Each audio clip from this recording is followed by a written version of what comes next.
Bonsoir, l'heure de solution a commencé. Nous aurons 60 minutes à passer ensemble dans le cadre de ce programme, l'heure de solution, qui passe sur ma page Facebook, Apôtre Tateux Samuel, tous les lundis 21h. Nous avons un courrier à traiter aujourd'hui, comme tous les lundis, et après nous passerons la rubrique « Oh Dieu, fixe-moi » et nous sortirons de ce programme avec la CIMAC, la Convention internationale du mariage chrétien. Ce programme, nous le savons tous, est sous la couverture du sang de Jésus et c'est le Saint-Esprit qui le conduit. Courrier du jour. Bonjour papa apôtre, je ne comprends pas. J'ai perdu injustement mon emploi 4 mois après mon mariage. Je cherche la face de Dieu. Aidez-moi, ma femme est en début de grossesse et nous sommes en location. Il fait bien de chercher la face de Dieu. Parce qu'on est très vite tenté de penser que parce qu'on a péché, parce que quelque chose n'a pas marché, peut-être à cause de la sorcellerie, parce que nous les Africains, nous pensons souvent à ces choses-là. Mais je dois vous dire, mesdames, messieurs, quand Dieu dit, quand la Bible dit dans Somme 127, verset 1, que si l'Éternel ne bâtit la maison, Dieu a sa façon de bâtir. C'est très important. Et Jésus a dit, vous aurez des tribulations dans ce monde. C'est au pluriel. Il ne nous a pas donné lesquelles, il ne les a pas énumérées. Et chacun a son type de tribulation. Je peux comprendre, c'est très difficile. Quelqu'un qui vient de se marier et 4 mois après perd son emploi injustement. Et voilà la femme qui est en début de grossesse. Vous savez, les gens évitent de parler des preuves aujourd'hui dans la foi, mais à un moment ou un autre, n'est-ce pas, chacun passe par un type de preuve. Donc notre ami fait bien de chercher la face de Dieu. Parce qu'en cherchant la face de Dieu, il va découvrir sa volonté.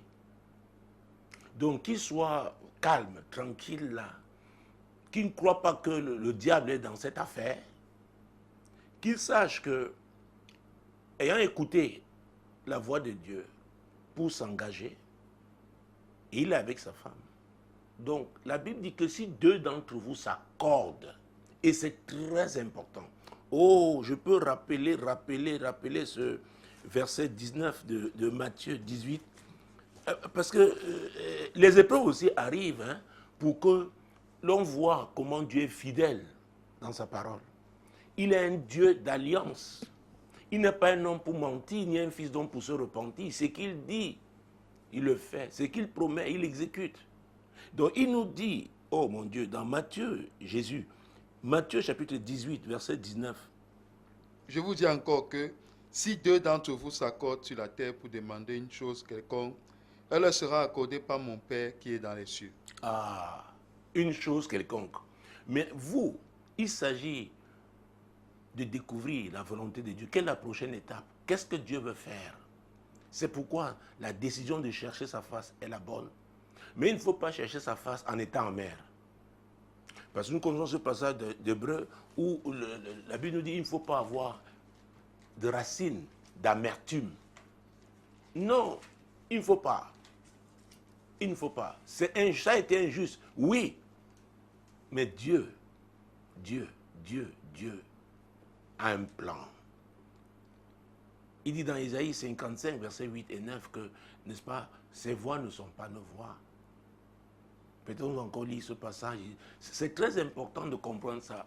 Nous sommes dans une saison où les chrétiens doivent opérer, n'est-ce pas, dans la maturité. Nous ne devons pas être comme les autres. En qui avons-nous cru? Celui en qui on a cru n'est-il pas fidèle? Il est, messieurs. Il est, madame. Et c'est justement à l'occasion des épreuves comme celle-là qu'on découvre la volonté de Dieu et qu'on le découvre comme étant le Dieu fidèle. Et ça fait que demain on a un témoignage puissant. Ah oui. Donc la Bible nous dit d'éviter l'amertume. Donc quand on se met à chercher la face de Dieu, notre état est très important. L'état de notre âme.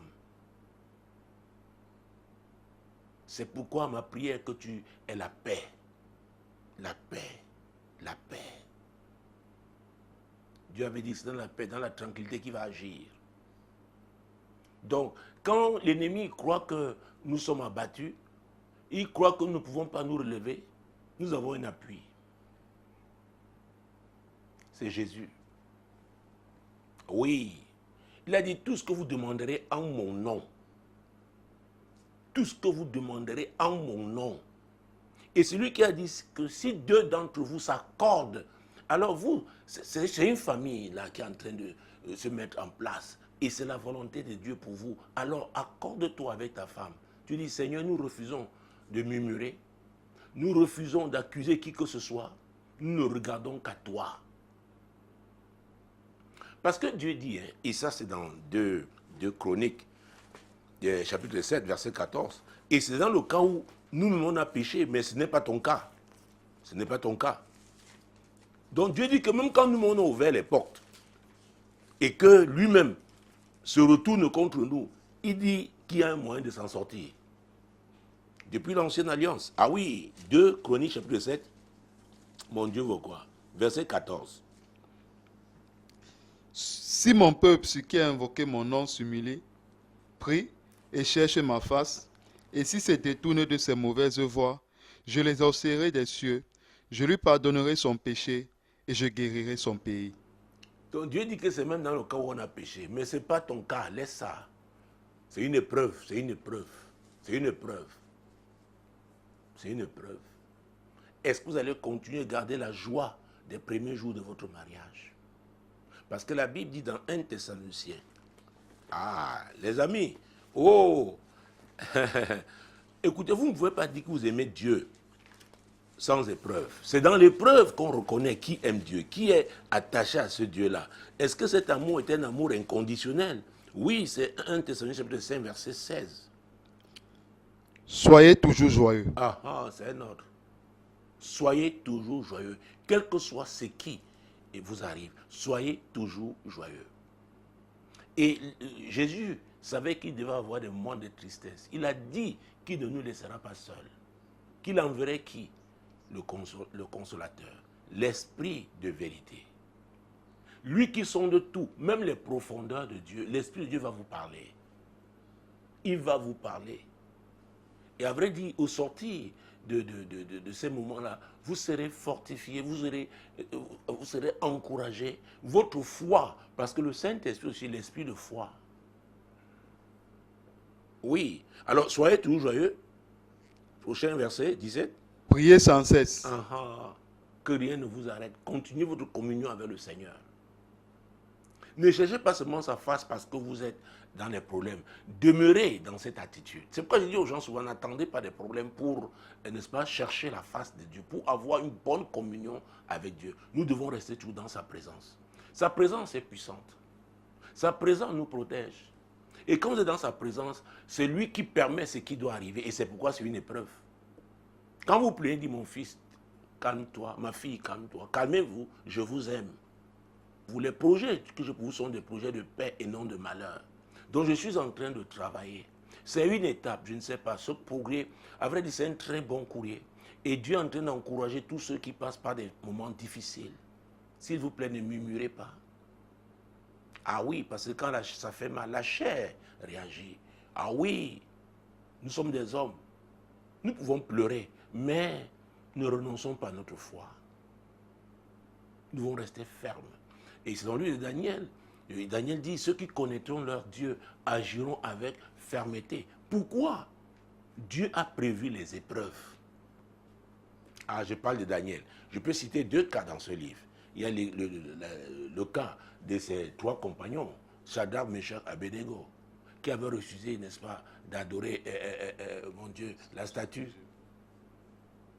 On avait décidé de les jeter dans la fournaise. Avant de les jeter dans cette fournaise, on l'a chauffé 7 fois plus. Ah oui. Vous savez, la Bible, faisons attention, ne croyons pas que c'est un livre d'histoire, on lit seulement. Non, non. La Bible dit que ces choses-là sont arrivées pour nous servir d'enseignement. Et c'est le même esprit qui opère dans l'Ancien Testament, qui opère dans le Nouveau. La différence, que ce n'est plus comme avant, il descendait sur certaines personnes. Il est là. C'est lui qui convainc de péché, de justice et de jugement. Le jour où vous acceptez Jésus, c'est parce que vous vous êtes laissé convaincre par le Saint-Esprit. Et l'Esprit de Dieu là entre en vous. Donc Dieu, parce que le Saint-Esprit est Dieu, il connaît l'état de ton cœur en ce moment. Il sait ce que tu vis. Mais il te veut proche. Il veut avec toi, il est avec toi pour t'accompagner, t'aider à traverser. Oh, Dieu vous attend à l'autre bord. Oui, madame, oui, messieurs. Ça peut paraître bizarre, mais humainement, moi-même, je n'aurais pas aimé me retrouver dans cette situation. Nous ne l'aurons pas. Mais c'est comme ça. La marche avec Dieu, il y a des étapes, il y a des épreuves. Ah oui. Et pour parler de Daniel lui-même, pourquoi il s'est retrouvé dans la fosse au lion? Un édit avait été signé que pendant 1 mois, personne n'adresserait une prière à un autre Dieu que Nebuchadnezzar. Il a dit non, ce n'est pas possible. Je suis habitué à communier avec Dieu. C'est une rencontre qui se fait 3 fois par jour. Rien ne peut changer ça. Et c'est très important, mesdames, messieurs, vous, amis de l'heure de solution, vous du groupe L'heure de solution, la communion avec Dieu est très importante. Vous ne pouvez pas communier seulement avec lui quand ça va bien. Dieu est un Dieu de relation.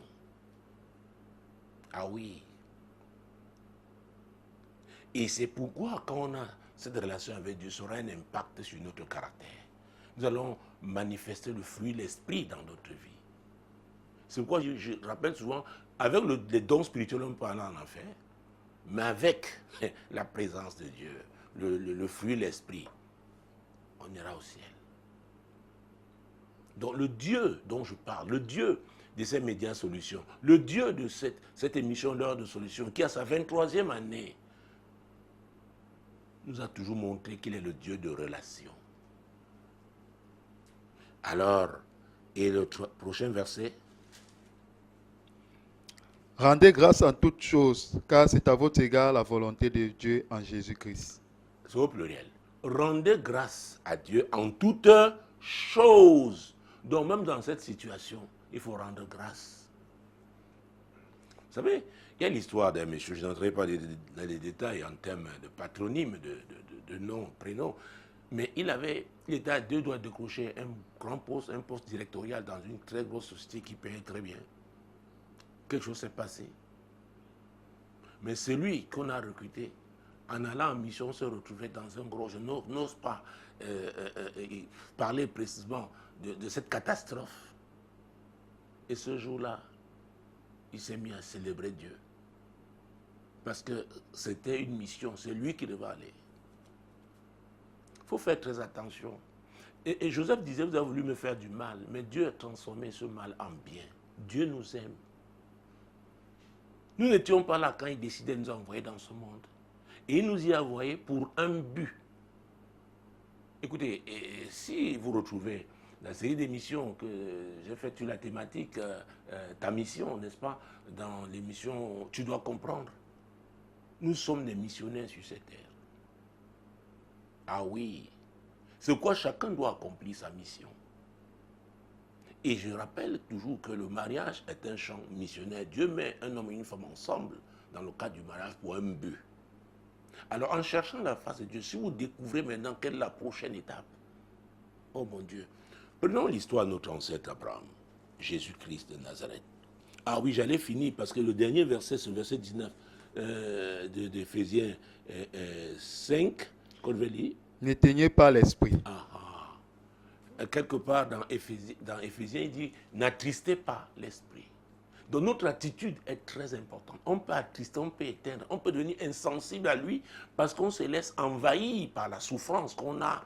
Le diable vous fait toutes sortes de suggestions, vous met toutes sortes de pressions. Il vous dit, mais voilà toutes ces années de foi, voilà ce qui est arrivé, voilà ce que les gens... Et vous trouverez à côté des gens qui vont dire des choses incroyables. Vous risquez de devenir amer. Vous risquez même de renoncer à votre foi. Non, soyez fortifiés. Soyez fortifiés. J'allais parler d'Abraham, notre ancêtre. Mon Dieu, mon roi, parce que Christ nous a connectés, n'est-ce pas, aux promesses d'Abraham. C'est Dieu qui l'appelle, hein. Et là, nous sommes dans Genèse chapitre 12. C'est Dieu qui l'appelle. Parce que les gens croient toujours que quand c'est Dieu, on va seulement rouler sur l'or, il n'y aura pas de problème. Les amis, la vérité, le terrain nous apprend qu'il y a des moments difficiles. Alors, nous sommes au chapitre 12, verset 1 et suivant. L'Éternel dit à Abraham, va-t'en de ton pays, de ta patrie et de la maison de ton père, dans le pays que je te montrerai. Oui. Je ferai de toi une grande nation et je te bénirai. Je rendrai ton nom grand et tu seras une source de bénédiction. Ah, alors là, c'est encore c'est joli, n'est-ce pas? C'est bien. Oh, mon Dieu, Dieu a parlé la prophétie. Oh, on célèbre, alléluia. J'ai dit toujours aux gens, quand on vous donne de grandes prophéties, on vous dit, oh, Dieu va vous utiliser puissamment, allez pleurer. Pour que l'Esprit de Dieu vous prépare à passer par les étapes, n'est-ce pas, qui conduisent à la grandeur. Alors, voilà Abraham appelé à être une source de bénédiction. Mon Dieu, mon roi. Mais quelque chose va se passer. Oh, verset 10. Il y eut une famine dans le pays, et Abraham descendit en Égypte pour y séjourner. Ah, alors, quand vous lisez le verset 4, vous dites qu'Abraham partit. Donc, Abraham obéit. Mais pourquoi la famine arrive sur la voie que Dieu a tracée? Pourquoi Dieu, c'est comme ça, mais j'étais bien. Abraham avait tous ses repères, là où il était, dans son pays, sa patrie. Il n'avait pas de problème. Mais c'est Dieu qui l'a appelé. Et il y a eu une grande famine. Et avec son fils, ce sera pareil. Ah non, Genèse, mon Dieu, mon roi. Genèse chapitre 26. Pour raccourcir Jésus-Christ de Nazareth. Verset 1 et suivant. Il y eut une famine dans le pays, outre la première famine qui eut lieu du temps d'Abraham. Et Isaac alla vers Abimelech, roi des Philistins, à Guéra. Ouais. Du temps de son père, il y a eu une famine. Lui aussi, le successeur, l'héritier, il a connu aussi le monde difficile. Pourquoi? Dieu sait. Dieu sait. Verset 2. L'Éternel lui apparut et dit, ne descends pas en Égypte, demeure dans le pays que je te dirai. Séjourne dans ce pays-ci, je serai avec toi et je te bénirai, car je donnerai toutes ces contrées à toi et à ta postérité, et je tiendrai le serment que j'ai fait à Abraham ton père. Ah, séjourne dans ce pays-ci. Un pays où il y a la famine. Oh Dieu, tu es quel genre de Dieu? Il dit séjourne là, je vais te bénir là. Dans ton problème là, je te bénirai. Dans ta souffrance là, je te bénirai. Ah, oui. Oui. Je ne sais pas par quelle situation, dans quelle situation tu te trouves. Mais si tu crains Dieu, si tu lui fais confiance, Dieu dit que dans cette situation-là, il est le Dieu qui est mon Dieu, qui ferait un chemin dans le désert. Ah oui. Vous avez vu avec Isaac? Alors, allons au chapitre. Prenons Ruth. Très bien. Ruth. Pour vous dire comment il est important d'être dans la volonté de Dieu. Parce que si on n'est pas dans la volonté de Dieu, on est. Aïe, aïe, aïe. On va souffrir de façon irrémédiable. Alors nous sommes dans le livre de Ruth, c'est un petit livre hein, entre Juge et Samuel, Jésus-Christ de Nazareth. C'est un petit livre qui n'a que 4 chapitres. Donc, Ruth, son premier chapitre, nous allons prendre le verset 1, le verset 2, le verset 3, le verset 4 et même le verset 5. Du temps des juges, eut une famine dans le pays. Un homme de Bethléem de Juda partit avec sa femme et ses 2 fils pour faire un séjour dans le pays de Moab. Le nom de cet homme était Elimelech, celui de sa femme Naomi, et ses 2 fils s'appelaient Machlon et Kishon. Ils étaient Éphrasiens de Bethléem de Juda. Arrivés au pays de Moab, ils fixèrent leur demeure. Elimelech, mari de Naomi, mourut, et elle resta avec ses 2 fils. Il prit des femmes moabites, dont l'une se nommait Opa et l'autre Ruth, et ils habitèrent là environ 10 ans. Machlon et Kishon moururent aussi tous les deux, et Naomi resta privée de ses 2 fils et de son mari. Waouh! Vous voyez ça? Il a fui la famine à Bethléem. Et prophétiquement, tout le monde sait l'événement que Bethléem devait abriter quelques siècles plus tard. Il est parti au pays de Moab. Il est mort là-bas. On l'a enterré là-bas. Ses 2 enfants ont pris des femmes moabites. Eux-mêmes, finalement, sont morts. Là-bas, on les a enterrés là-bas. Pourquoi j'ai pris cette histoire. Parce que quand on cherche à résoudre soi-même ses problèmes, nous les hommes, nous sommes limités. Dieu, il sait tout. Il est omniscient.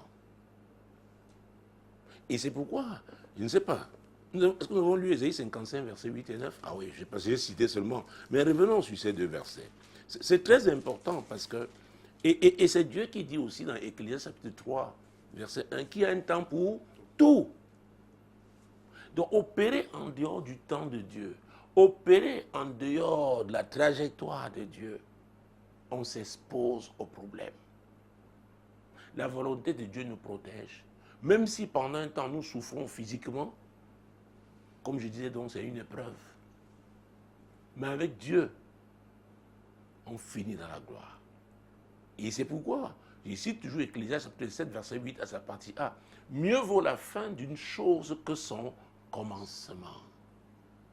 Alors lisons Isaïe chapitre 55, versets 8 et 9. Car mes pensées ne sont pas vos pensées, et vos voix ne sont pas mes voix, dit l'Éternel. C'est ce que Dieu dit. Nous pensons comme des hommes, mais lui vit dans l'éternité. Il dit, faites attention à vos pensées. Elles peuvent vous dérouter.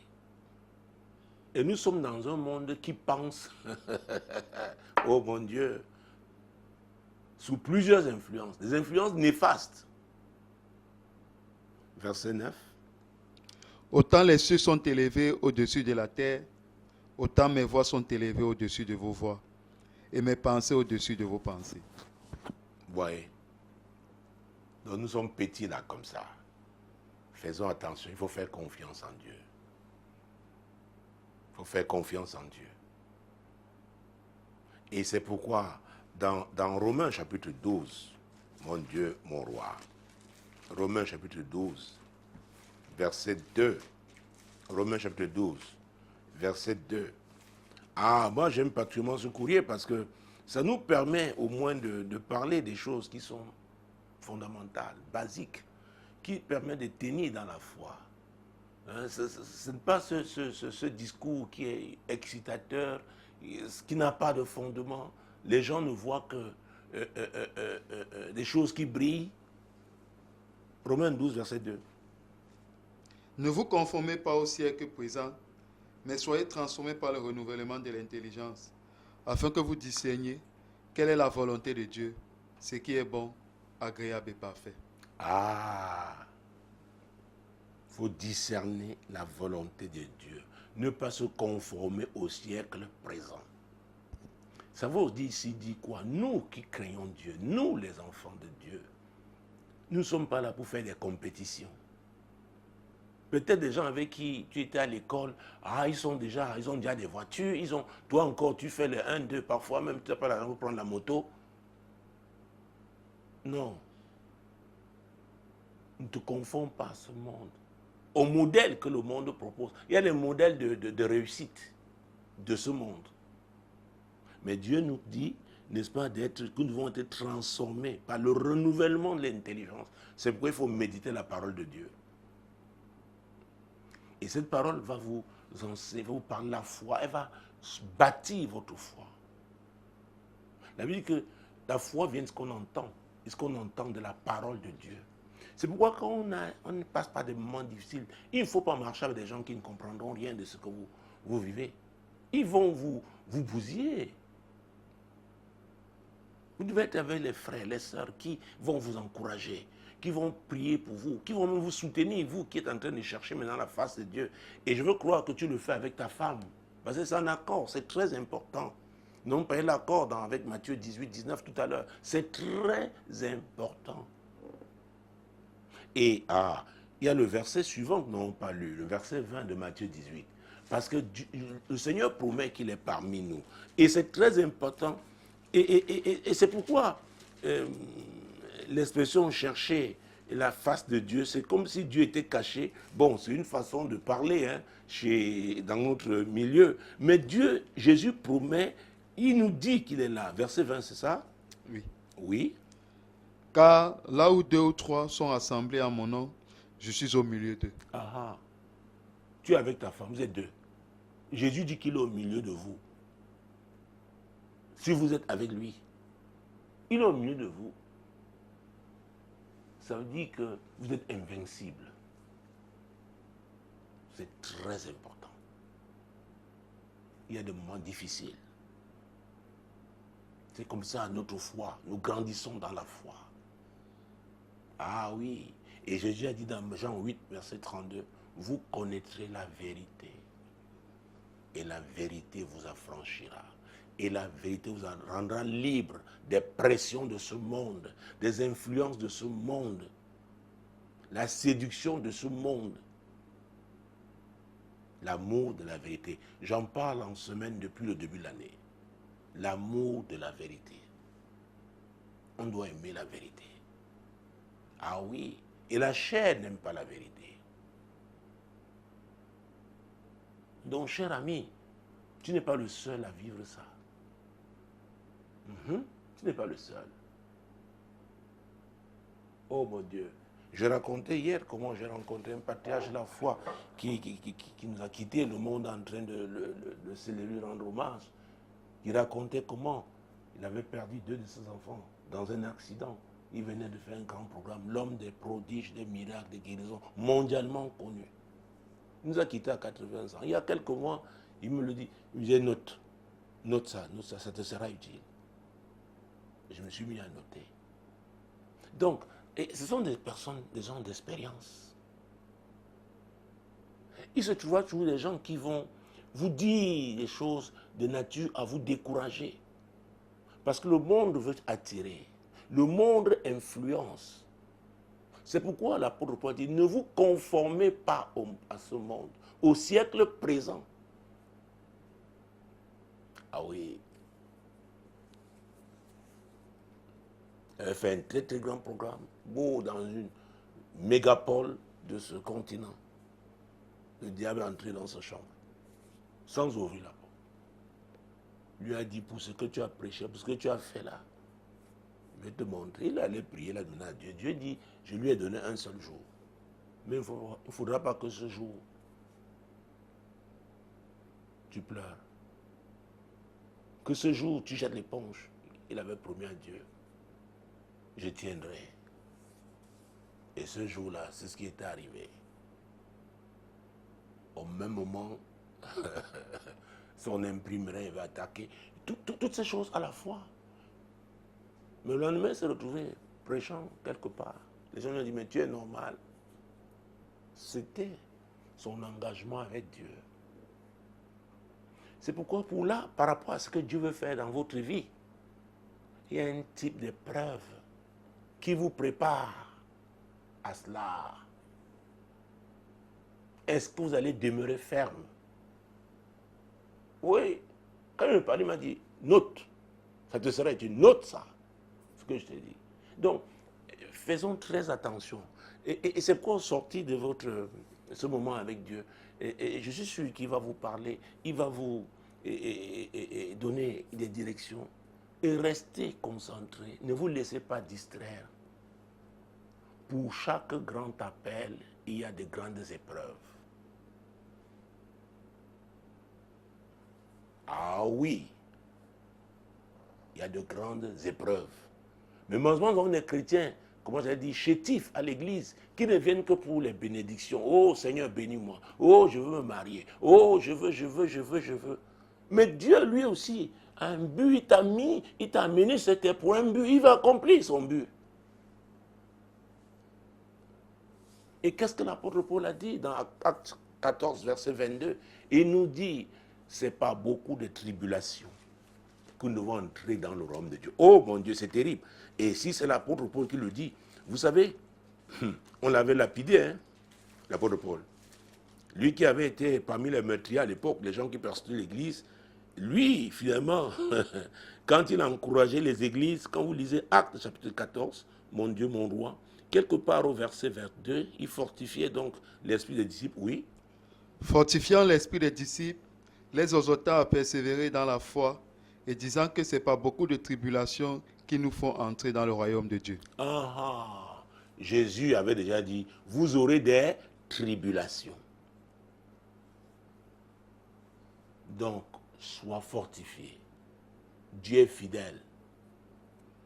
C'est parce que tu vois ta femme maintenant, tu es en train de penser à toutes les charges, tout ce que tu dois de penser. Il est le pourvoyeur. Il est le pourvoyeur. Donc, nous sommes là pour t'encourager. Ce programme t'encourage. Et tous ceux, n'est-ce pas, ce groupe de l'heure de solution, nous t'encourageons. Sois fortifié. Tu t'en sortiras, tu raconteras ton histoire. Et ce sera une bénédiction pour beaucoup d'autres personnes. Ah oui. Ouais, je disais que cet homme, ce patriarche de la famille, de noter. De noter. On a besoin de l'expérience des autres. Donc sois fortifié, ça va aller. Que la paix du Seigneur soit avec toi. Ah oui. Que la communion, oh ta communion, votre communion, le Saint-Esprit, mon Dieu, mon roi, oui, s'intensifie. Il vous conduit, c'est lui le conducteur. Il vous conduit vers le but divin. Mesdames, Messieurs, bienvenue donc à la deuxième rubrique, oh Dieu, fixe-moi. D'ailleurs, le courrier même entre dans ce cadre-là. Ils ont besoin d'être fixés. L'ami qui a écrit a besoin d'être fixé parce qu'il est troublé, parce qu'il lui est arrivé. Alors, qu'est-ce qui te trouble? Qu'est-ce qui t'amène à te poser des questions sans réponse? Sans réponse parce qu'il y a un moment où Dieu est silencieux. Parce que c'est aussi un mode de communication. Oh Dieu, fixe-moi. Il y en a qui disent, Seigneur, quel péché j'ai commis. Il y en a qui viennent souvent me dire au bureau, Seigneur, quel péché que Dieu ne peut pas, que j'ai commis, que Dieu ne peut pas pardonner. J'ai déjà fait toutes sortes, Dieu demande tellement pardon. Je me suis mis assise par terre pendant tel nombre de jours. Je me suis couché à terre pendant tel nombre de jours. J'ai dit, non, relève-toi.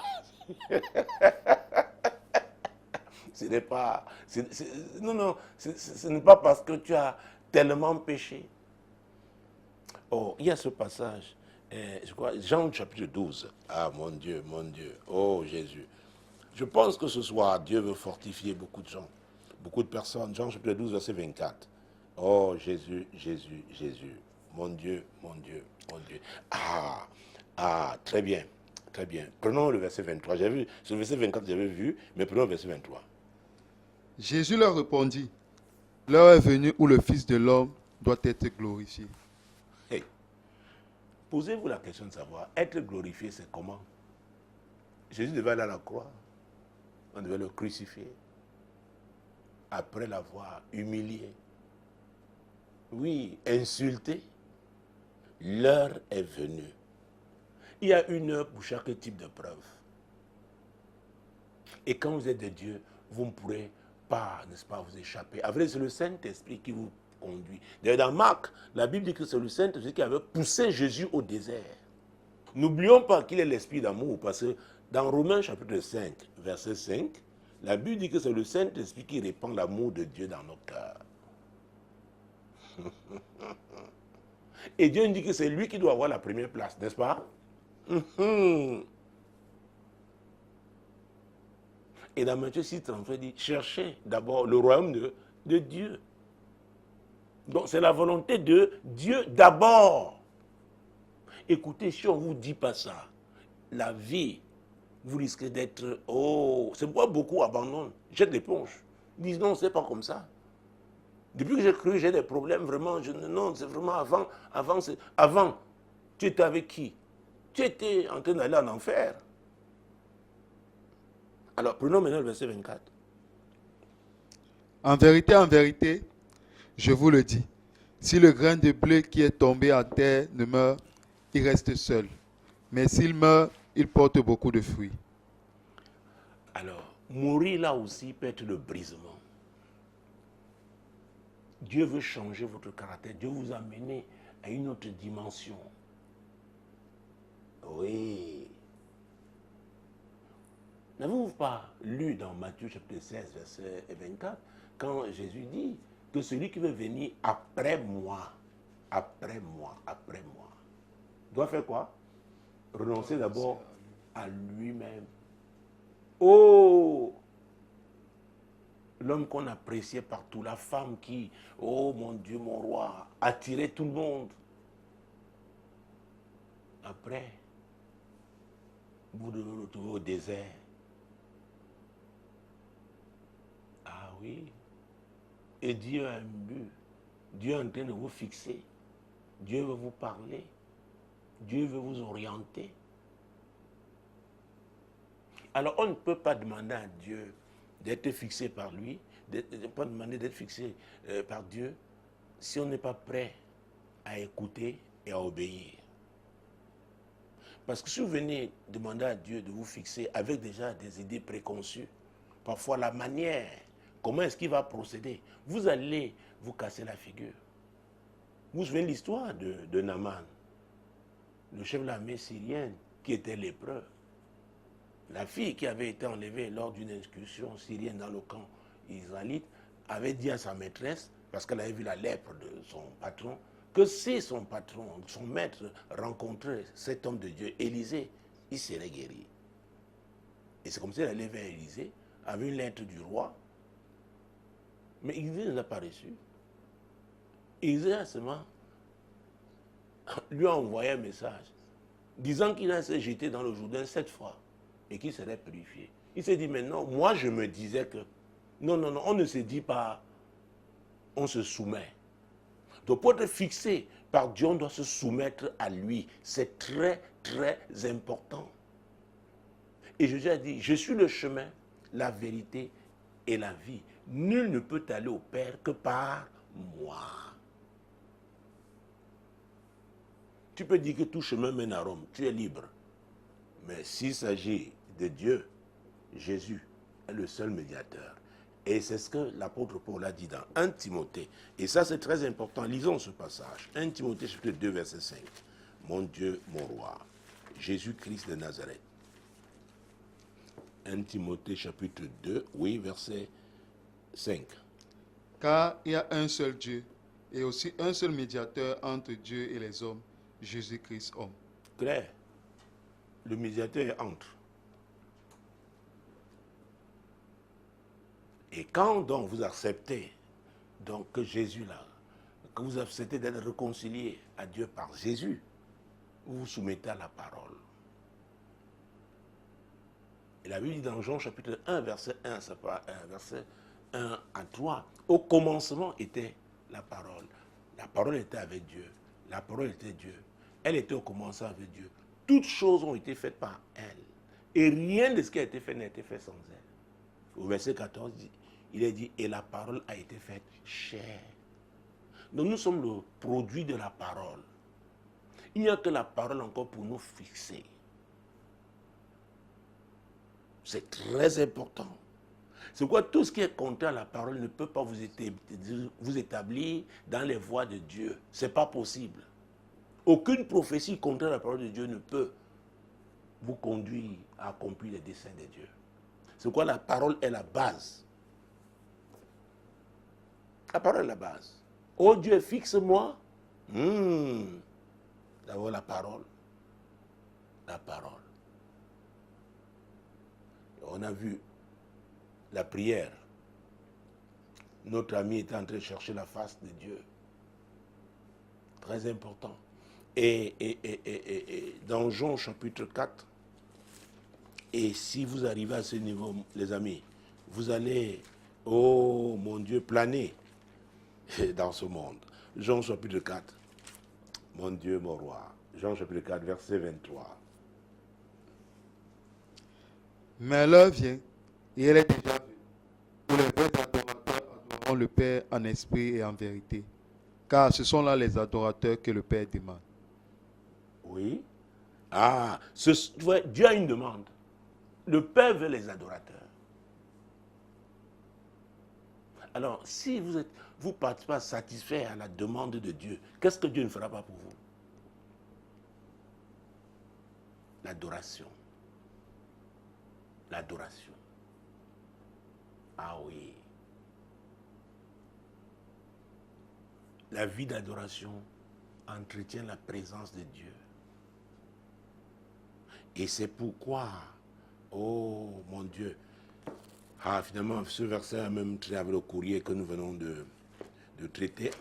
Somme chapitre 23. Pardon, la présence. Oh Dieu, fixe-moi. Il faut sa présence. Sa présence va toujours fixer. Somme chapitre 23, Jésus-Christ de Nazareth. Bon, verset 4, très bien. Quand je marche dans la vallée de l'ombre et de la mort, je ne crains aucun mal, car tu es avec moi. Ta houlette et ton bâton me rassurent. Ah ah. L'adorateur a toujours la présence de Dieu. Les gens vont dire, est-ce qu'il faut seulement chanter? Non, c'est même dans votre cœur. Parce que Dieu en vous, le Saint-Esprit est présent. Donc vous pouvez adorer Dieu sans faire aucun bruit. Un cœur d'adoration. Oh Dieu, fixe-moi. Dieu fixe toujours ses adorateurs. Parce qu'ils sont importants. Et on a commencé par la parole. Vous ne pouvez pas être un bon adorateur si, en même temps, marcher, froisser, transgresser, piétiner la parole de Dieu. Ce n'est pas possible. Donc, le Dieu dont je parle, c'est le Dieu de relation. Dieu fixe quiconque garde une bonne relation avec lui. Parce qu'il veut maintenir son contact avec cette personne. Et la présence de Dieu vous conduit à l'accomplissement des desseins de Dieu. Ah oui. Et c'est pourquoi Jésus nous avait dit que le Saint-Esprit est qui? Il est le conducteur. Oh Dieu, fixe-moi. Le Saint-Esprit est là. Il est là pour ça. Il est en vous, il sera avec vous. Et il sera sur vous quand il faut que la puissance de Dieu se manifeste. Oh mon Dieu, mon roi. Donc, à vrai dire, nous avons tout. Nous devons seulement décider, n'est-ce pas, de mettre la parole de Dieu en pratique dans notre vie. C'est très important. Vous voyez que Isaac n'avait pas prié. Tout à l'heure, quand nous avons lu Genèse 26, mais Dieu lui a apparu. Un adorateur, tu ne poses même pas un problème, tu es en danger, Dieu va te... Parce que c'est sa personne qui est en danger. Il a intérêt à te protéger. Il a intérêt à t'avertir. Ah oui. C'est pourquoi on doit être sensible à l'Esprit de Dieu. On ne doit pas être embrouillé par ce monde. Et quand vous lisez Job, juste le livre qui vient avant Somme, Job 33, qu'est-ce que Dieu nous dit? Job 33, verset 14 et 15 même. Dieu parle cependant, tantôt d'une manière, tantôt d'une autre, et l'on n'y prend point garde. Vous voyez que Dieu, il tient tellement à nous fixer. Les gens font comme si on suppliait Dieu. Dieu veut. Il nous a amenés sur cette terre pour accomplir ses desseins. Il tient à cela. Il a payé le prix en donnant son Fils unique. Pour que nous qui errions allant à ça et là, que nous revenions à lui, que nous soyons... Donc Dieu tient. Et il nous a donné le Saint-Esprit. Ça veut dire que nous devons seulement suivre, obéir, nous soumettre. Alors, Dieu parle tantôt d'une manière, tantôt d'une autre. Et c'est nous qui ne faisons pas attention. Verset 15. Il parle pas des songes, pas des visions nocturnes, quand les hommes sont livrés à un profond sommeil, quand ils sont endormis sur leur couche. Oui. Alors, Dieu peut vous parler dans un songe, vous donne la direction. Vous vous souvenez, avec le prophète Élie, Dieu lui a dit, lève-toi, va à Sarepta, car j'ai ordonné à une veuve de te nourrir là-bas. C'est Dieu. Il le fixait. Il avait déjà fini le séjour. Prenons peut-être ça rapidement. Ah, c'est un passage important. Oui, oh Dieu, fixe-moi. Mon Dieu, 1 Roi 17. Jésus-Christ de Nazareth.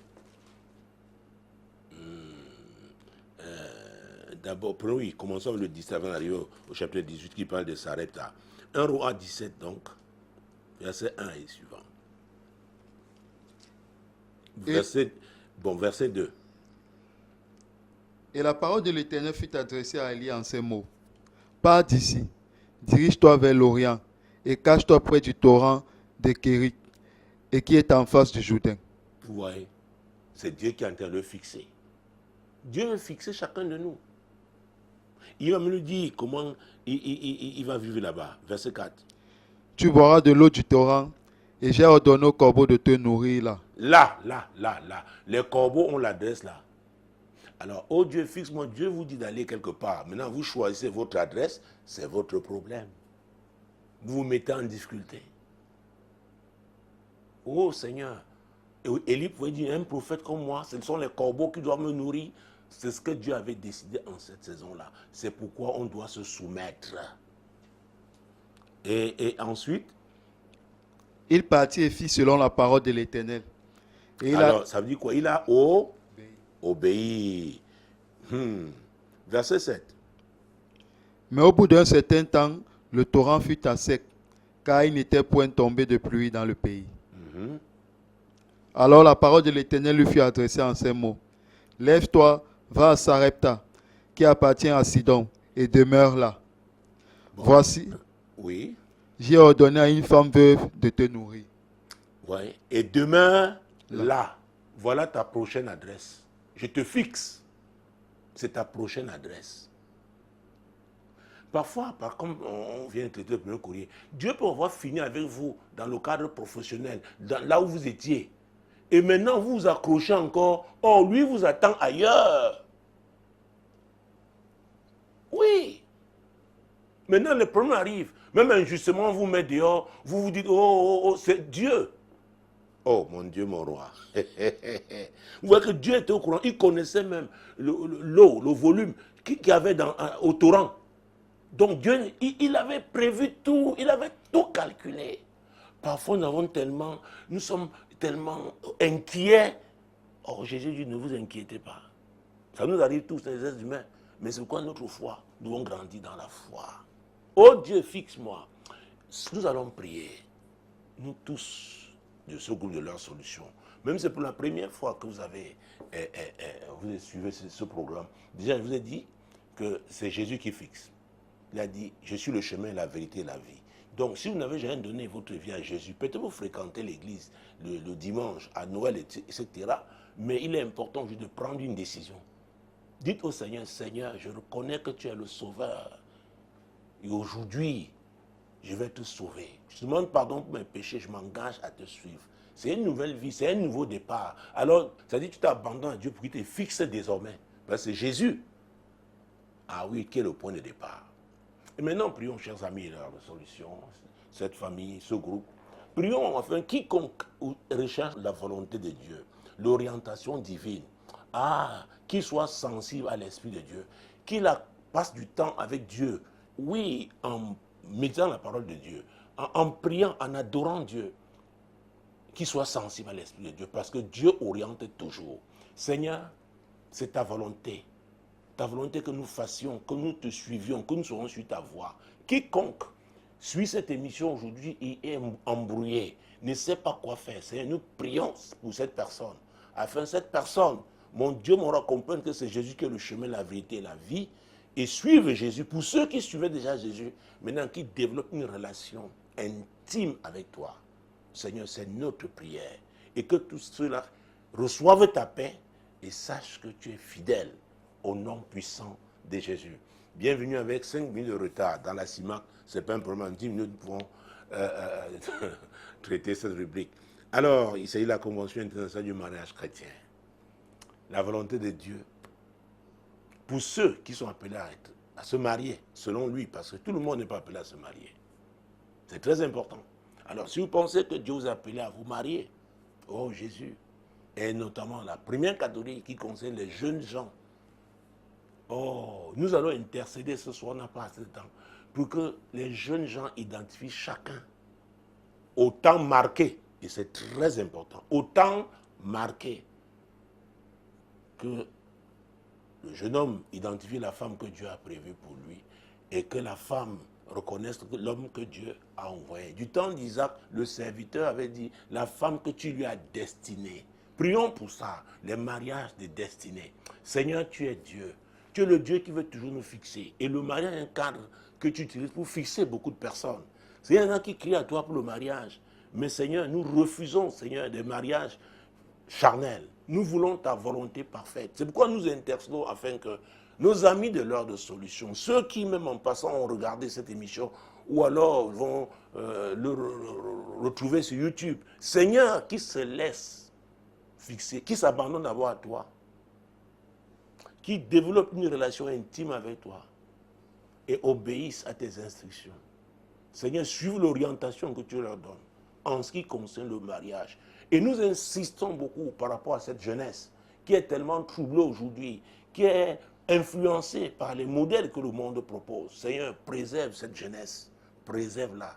Et que les mariages qui seront, oui, faits soient selon ta volonté, parce que ce sera pour te servir. Nous prions pour les mariages qui vont te glorifier, Seigneur, au nom puissant de Jésus. C'est pourquoi nous prions afin que cette jeunesse, Seigneur, te craigne. Te craigne, ô Dieu. Te craigne. La crainte de l'Éternel, le commencement de la sagesse. Seigneur, te prière en ce qui concerne cette première catégorie. La catégorie des personnes qui ne s'étaient jamais mariées et qui veulent se marier pour la première fois. Elles sont jeunes, moins de 40 ans. Seigneur, c'est pour cette catégorie que nous avons prié au nom de Jésus. Passons à la deuxième catégorie. Les blessés de guerre, pour la plupart. Oui, c'est pas évident. C'est pas évident de recommencer parce que les blessures du passé, si elles ne sont pas guéries, oh mon Dieu, oh mon Dieu, elles vont influencer. Ah oui, elles vont influencer ces personnes.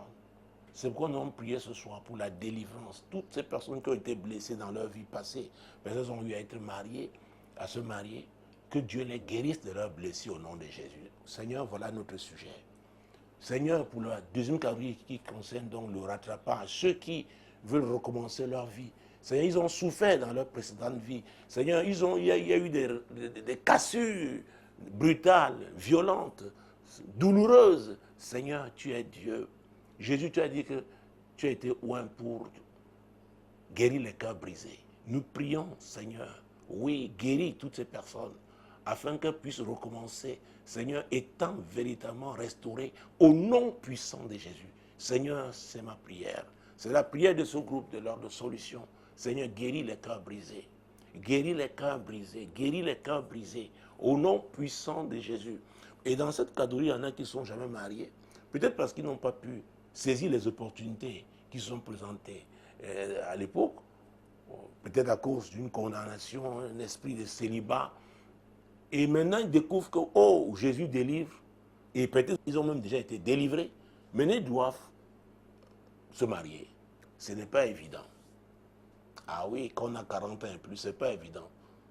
Aussi bien pour un homme que pour une femme. Oh, prions pour que le Seigneur, le Saint-Esprit prépare leur cœur. Leur cœur, leur cœur, leur cœur. Il y a beaucoup d'appréhension. Parce qu'à vrai dire, à partir de cet âge-là, en montant, le corps même a subi certains coups. Ce n'est pas évident. Il y a eu des gens qui ont peur même des transformations, j'allais dire pas des formations, mais des transformations que leur corps, n'est-ce pas, a subi. Et ils se disent que, mais tiens, est-ce que je serai aimé? Est-ce que je serai... Non, c'est Jésus qui sait pourquoi c'est en cette heure-ci, en cette saison-ci, qui permet que tu te maries, qui te donne l'occasion, effectivement, de te marier. Ces appréhensions-là, vraiment, vous devez les abandonner. Prions au nom puissant de Jésus. Seigneur, ce que vous rattrapez, notamment ceux qui ne sont jamais mariés, Seigneur, ce sera pour la première fois. Ils peuvent avoir beaucoup d'appréhension. Seigneur, nous prions pour qu'ils te fassent confiance. Qu'ils se fassent confiance au Dieu, au nom puissant de Jésus-Christ. Qu'ils te fassent confiance. Et s'il y a des gens parmi eux qui ont subi des conséquences peut-être d'une maladie, Seigneur, nous prions non seulement qu'ils soient guéris s'ils n'étaient pas encore, mais non qu'ils soient délivrés de toutes les séquelles au nom puissant de Jésus. Parce que le mariage, c'est une communion qui est aussi charnelle. Seigneur, tu es Dieu. Nous prions pour la restauration de ces amis-là, 40 ans et plus. Au nom puissant de Jésus, nous prions pour leur réconciliation. Dans cette catégorie-là, il y a des familles recomposées. Ce n'est pas évident. Peut-être l'homme a eu des enfants, la femme en a eu, mais ils doivent être ensemble, se mettre ensemble. Oh, il faut une grâce particulière. Prions pour tout cela au nom puissant de Jésus. Seigneur, ce n'est pas facile. Ce type de famille, Seigneur, il y a des challenges particuliers. Oh Dieu, prépare les cœurs, prépare les cœurs, prépare les cœurs, prépare les cœurs, aussi bien de l'homme que de la femme et que de ces enfants-là. Seigneur, prépare leur cœur. Oh Dieu, Seigneur, En cette saison, on doit comprendre que tu es le Dieu qui est capable de recréer, n'est-ce pas, de refaire, n'est-ce pas, la vie familiale, mon Dieu, mon roi, de guérir les gens et leur permettre de mener une vie conjugale avec des enfants, n'est-ce pas, qu'ils ont eu dans leur précédente vie, au nom puissant de Jésus-Christ. Seigneur, fais-le. Donne la sagesse à ces personnes. Donne-leur la sagesse. Ce n'est pas évident, ô Dieu, au nom puissant de Jésus-Christ. La sagesse, la sagesse, la sagesse. Alors, présentons au Seigneur les couples chrétiens qui sont en difficulté. Vous comptez ce verset 7 d'Éphésiens 4 et ne donnez pas accès au diable. On peut le faire involontairement. Mais ce qui est sûr, parce qu'il est le destructeur, quand il entre, c'est pour détruire. Nous allons dire non au diable ce soir. Il ne va pas détruire ces couples chrétiens. Non, non, non, nous allons l'arrêter au nom de Jésus. Ces amis de ce groupe de l'ordre de solution, prions au nom de Jésus. Seigneur, nous prions pour les familles chrétiennes, Seigneur, les couples chrétiens, Seigneur, qui sont en difficulté aujourd'hui. Il y en a qui pensent même à se séparer. Ce n'est pas ta volonté. Oh Dieu, interviens dans ces familles. Interviens, Seigneur, dans la vie de ces époux-là. Oh Dieu Tout-Puissant, afin que le destructeur n'ait pas raison. Oh Dieu Tout-Puissant, agis au nom puissant de Jésus. Nous prions pour la réconciliation. Nous avons souvent parlé de l'orgueil comme étant une forteresse. Seigneur, nous tenons contre l'esprit d'orgueil, Seigneur, qui empêche la réconciliation, Seigneur. Touche les cœurs, Seigneur, et que chacun mette de côté l'orgueil, l'ego, pour comprendre, Seigneur, que nous sommes tous faillibles et que chacun a sa part de responsabilité. Seigneur, tu es Dieu. Que ces couples chrétiens se ressaisissent, Père, au nom puissant de Jésus-Christ. Qu'ils se ressaisissent. Nous prions pour la réconciliation de ces couples chrétiens. Seigneur, nous prions pour la restauration de leur vie conjugale, au nom puissant de Jésus, mon Dieu, mon roi, Jésus-Christ de Nazareth. Je peux voir, mon Dieu, mon roi, Jésus-Christ de Nazareth. Hey, Jésus.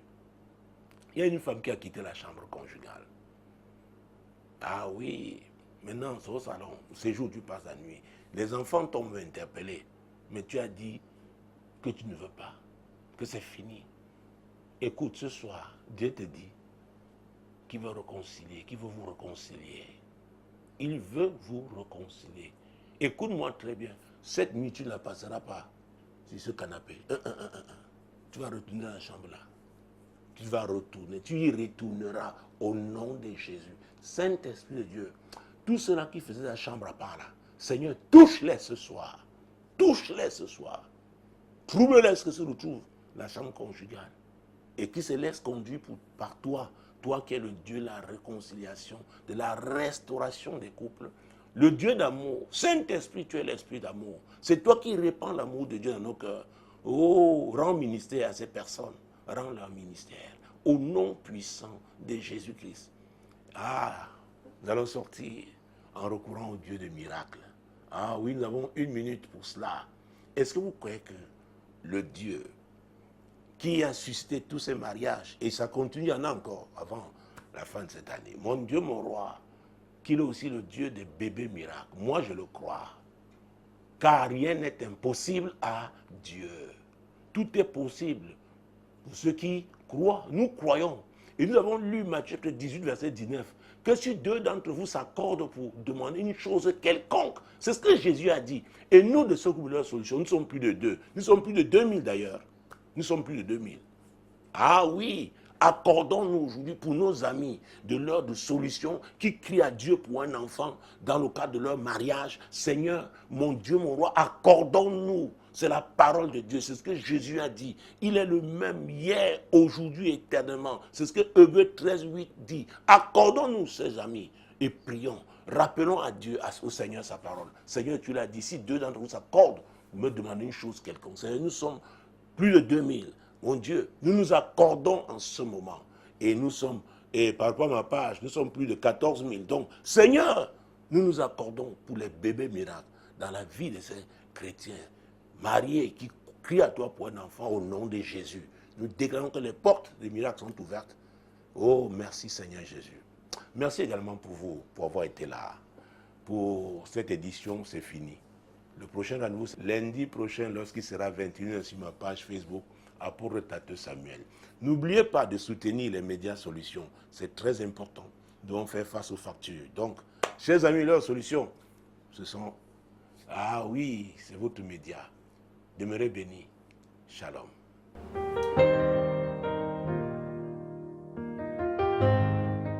La Bible déclare qu'il est réservé aux hommes de mourir une seule fois, après quoi viendra le jugement. Mesdames, messieurs, il est possible d'éviter d'être coupable, d'échapper à cette sentence. Jésus a dit, je suis le chemin, la vérité et la vie, et nul ne peut aller au Père que par lui. C'est Jésus que je vous propose. Et c'est maintenant. Répétez cette courte prière après moi. Seigneur Jésus, je crois que tu es le Sauveur. Je reconnais que je suis un pécheur et je demande pardon pour mes péchés. Je m'engage à te suivre. Merci Seigneur. Amen.